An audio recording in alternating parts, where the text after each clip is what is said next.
Hey everyone, welcome back and happy Sunday. All right, guys. Well, there's lots to talk about today.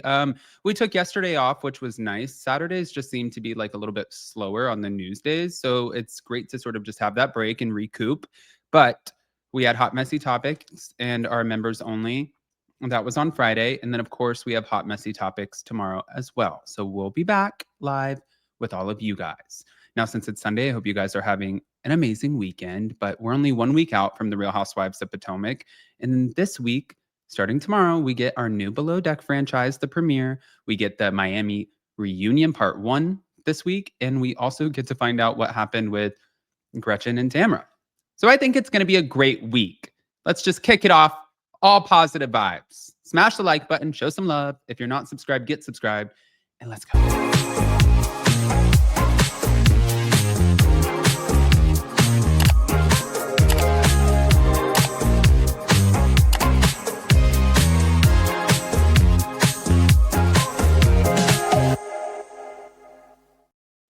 All right, guys. So before we get into the Scheana and Tamra and the trolling of each other, and I mean, it's this is gonna be a BravoCon for the books.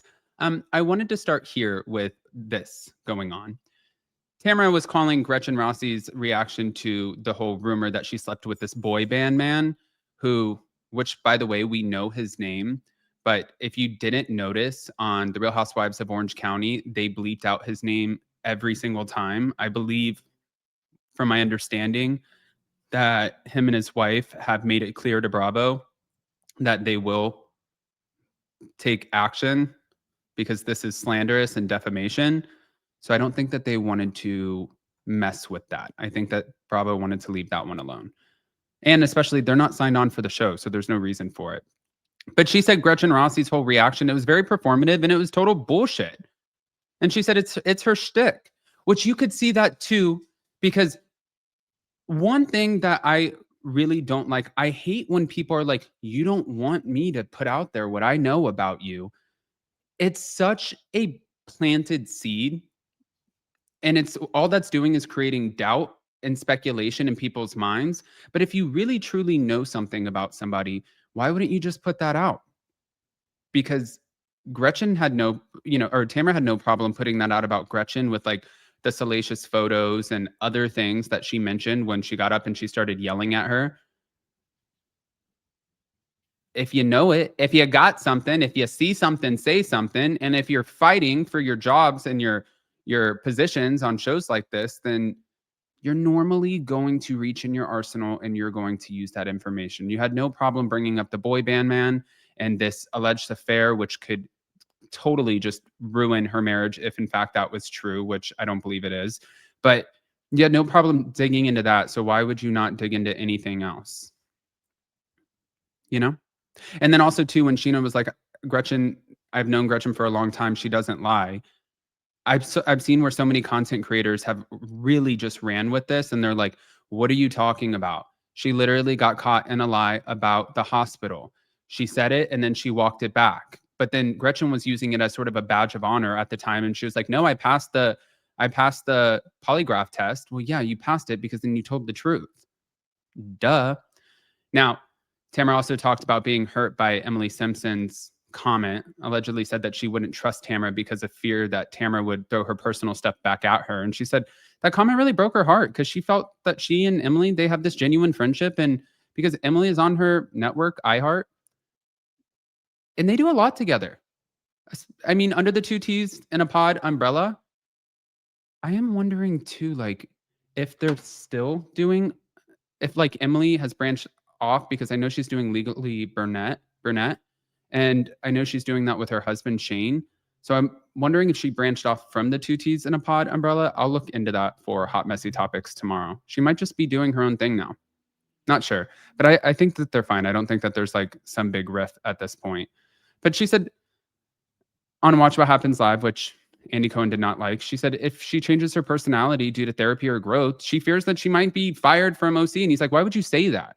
And she's like, others think that, she's in therapy to be better to them like castmates, but she said she's dealing with real personal trauma that she hasn't faced. And Andy Cohen said, you don't have to be mean to stay on the show.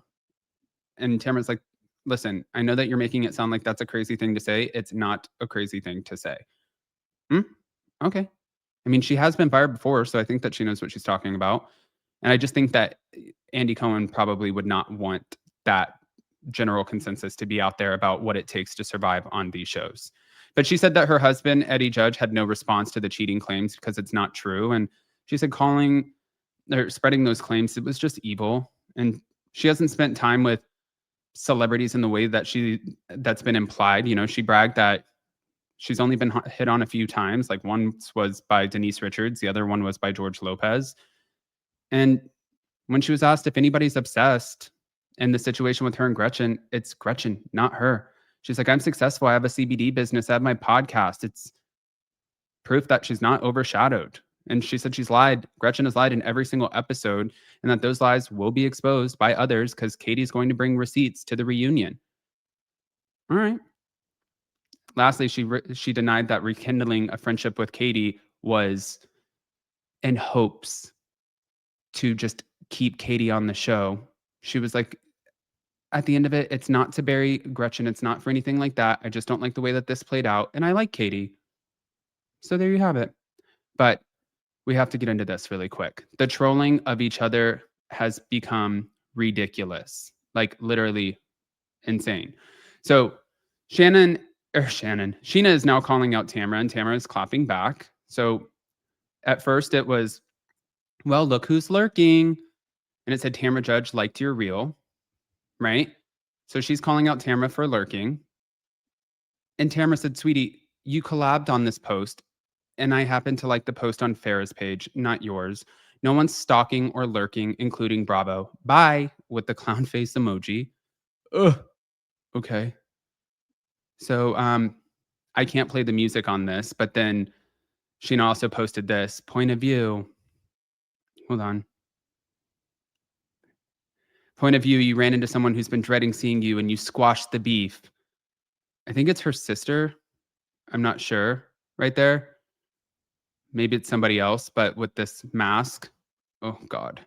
She said, turns out she's my biggest cheerleader. See you again at BravoCon, bestie. This is going. I just wouldn't want to go up against. I mean, good luck. It's not like anybody's going to do anything to each other or hurt each other or anything. But if you talk about wordsmiths, there are a few people who just like are more reactive and they're wordsmiths. And some people are more apt to like cry and get in their feelings and get emotional. And Scheana does get very emotional and she gets upset. And Tamra gets upset, but Tamra gets upset and she'll scream and yell at you, and you'll know about it. We've seen how they've both been on Bravo for a long time. We understand how they deal with these different situations. I want to hear what your thoughts are, though, especially with Scheana trolling Tamra. Here we go.